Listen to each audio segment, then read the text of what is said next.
ज़्यादा पसंदीदा गाना है, बहुत पुराना गाना है काबर की मैं सबके मुंह में गाना ला सुनता हूँ। जब भी कहीं भी मैं प्रोग्राम देता हूँ ता दाई मन मोर साथ साथ गाते था। मैं यहाँ भी आप मन ले गुजारिश करता हूँ कि आप मन घलो मोर साथ गाओ। गाओ ना दाई मन ला पूछा तो मला नहीं पूछा था। गाओ ना चलो ता ये चना के दर राजा चना के दर रानी चना के दर बदले लड़का है पूरा है पर बुझिया होटल में बुझिया लड़का है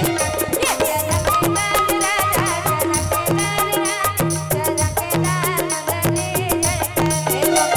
पूरा है पर बुझिया होटल में बुझिया लड़का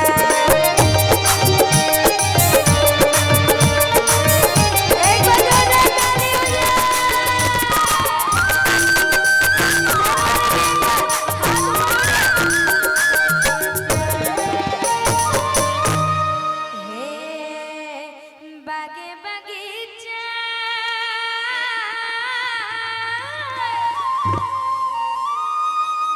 हे बागे बगीचा दिखला हरियर मोटर वाला नहीं देखे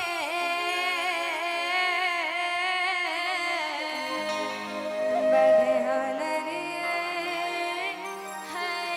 चनकेदार ये चनकेदार राजा चनकेदार रानी चनकेदार बदले लड़का है पूरा है पर बुझिया होटल में बुझिया लड़का है ये चनकेदार राजा चनकेदार रानी चनकेदार बदले लड़का है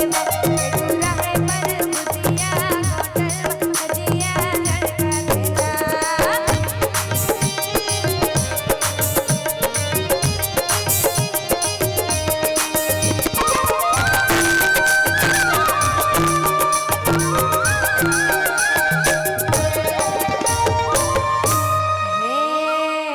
तेरी फटाही